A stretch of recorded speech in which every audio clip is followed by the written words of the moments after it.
What would you do if a married woman from your past, the one you once loved, suddenly messaged you, "I'm alone"? Would you reply? Walk away?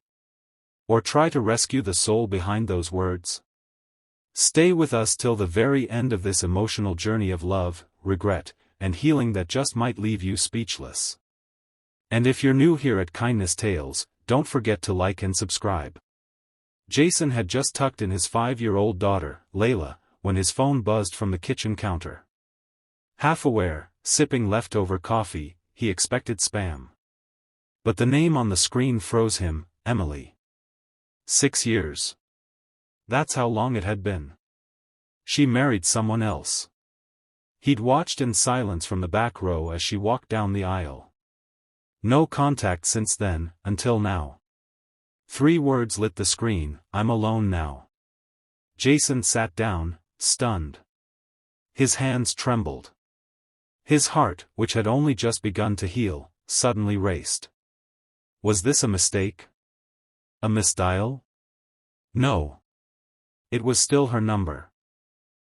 The one etched in his memory like a prayer. He typed, deleted, then typed again. "Emily, are you okay?" 3 dots appeared. Then came her reply. "Can you meet me? Just to talk." It was nearly midnight, but how could he say no? She had once been everything. Jason drove through Charleston's quiet streets, unaware of the time or what the babysitter might think. She'd sent him an address, the old park from their college days. The same rusted bench. The same willow tree that had heard their dreams. There she sat, wrapped in a beige coat, hair tied back like before. But her eyes, they held storms. "Hey," she whispered.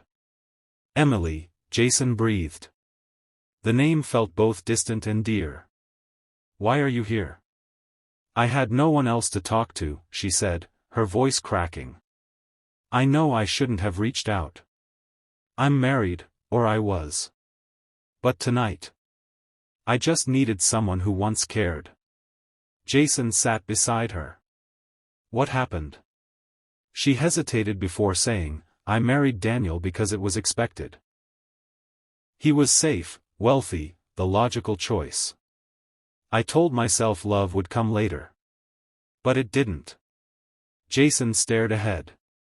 He didn't dare look at her. "He's not who he used to be," she continued. "He's distant. Harsh. Sometimes cruel. We live like strangers. I thought maybe I deserved it, for hurting you." "You didn't deserve this, Emily," Jason said, his fists clenched. She cried silently. "That day at the church, I saw you. I almost ran to you. But I didn't have the courage." "You weren't a coward," he said softly. "You made the choice you thought was right." A quiet pause lingered. Then she whispered, "Do you ever think about me?" He turned to her.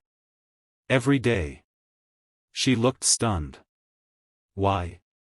"Because you were the only one who made me believe in forever." Tears welled in her eyes. "I didn't come here to stir old wounds. I just didn't want to feel invisible tonight." "You're not invisible." "I feel like I am," she whispered. "I just wanted to feel seen again. Even for a moment." Jason stood. "Come with me." "Where?" "Not forever. Just for tonight. For coffee. For who we once were." They drove to a small diner near the harbor. He ordered her usual, hot chocolate with whipped cream and a cinnamon cookie. She laughed softly. He still remembered. They talked about college, about Layla, about dreams forgotten and new hopes. Her smile slowly returned, fragile but real. Before parting, she looked at him and said, "Thank you for tonight." He asked, "What now, Emily?" Her voice dropped. "Tomorrow, I go back, to silence. But tonight, I felt alive." She got up to leave. Jason didn't stop her. He knew this wasn't a beginning, just a moment. But at the door, she turned and asked, if I ever find the courage to leave, would you still be there? He didn't hesitate. I never left. 3 weeks passed. No message. No call. Jason told himself it was just a chapter from the past. But every time his phone buzzed, his heart still hoped. Then, on a rainy Thursday, there was a knock at the door. Jason had just put soup on the stove. Layla was coloring at the table. He opened the door. Emily stood there, soaked, a small duffel bag at her feet, mascara running down her cheeks. I left, she whispered. I didn't plan. I just ran. Jason pulled her in. Wrapped a towel around her. Come in, he said gently. You're freezing. Layla peeked over and waved. Hi. Emily smiled faintly. Hi, sweetheart. Jason poured tea and sat across from her. What happened? She shook, voice breaking. He hit me today, for asking if he'd be home for dinner. Then he laughed, like it was nothing. I looked in the mirror, Jason, and didn't recognize myself. You did the right thing, he said. I don't know. I have no job. No savings. No plan. I don't even know if I can go through with a divorce. One step at a time, he said gently. You're safe now. We have space. Take your time. Tears filled her eyes. I don't deserve this kindness. He took her hand. You deserve more than what you've endured. The days that followed blurred into soft routines. Emily helped with Layla's art. She cooked with Jason, sometimes quiet, sometimes laughing. Slowly, the light returned to her. But then Daniel started texting, first messages, then threats. You'll regret this. You can't hide forever. Jason took her phone. You're not alone now, he said calmly. And no one gets to belittle you again. Still, Emily wasn't afraid of Daniel. She was afraid of herself. I don't know who I am anymore, she confessed. What if I mess up again? What if I hurt you too?